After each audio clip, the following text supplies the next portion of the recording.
আয়াত ৩৭ والذين يجتنبون كبائر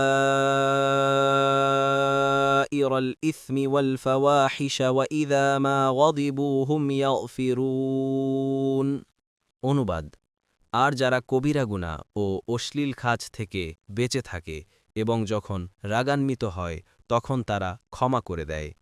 তাফসীর ১ নম্বর ফুটনোটের বিবরণ এটা খাঁটি মুমিনদের আরও একটি গুরুত্বপূর্ণ গুণ। তারা ক্রোধের সময় নিজেদেরকে হারিয়ে ফেলে না, বরং তখনও ক্ষমা ও অনুকম্পা তাদের মধ্যে প্রবল থাকে, ফলে ক্ষমা করে দেয়। তারা রুক্ষ ও ক্রুদ্ধ স্বভাবের হয় না, বরং নম্র স্বভাব ও ধীর মেজাজের মানুষ হয়। তাদের স্বভাব প্রতিশোধ পরায়ণ হয় না।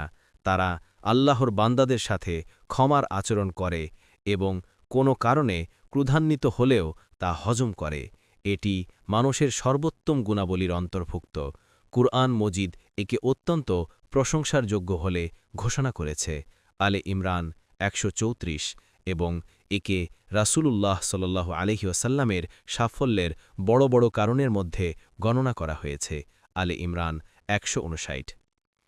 অনুরূপভাবে হাদিসে আয়েশা রাদিয়াল্লাহু আনহা বর্ণনা করেছেন যে রাসূলুল্লাহ সাল্লাল্লাহু আলাইহি ওয়াসাল্লাম ব্যক্তিগত কারণে কখনও প্রতিশোধ গ্রহণ করতেন না, তবে আল্লাহর কোনো হুরমত বা মর্যাদার অবমাননা করা হলে তিনি শাস্তি বিধান করতেন। বুখারী ৩৫৬০, মুসলিম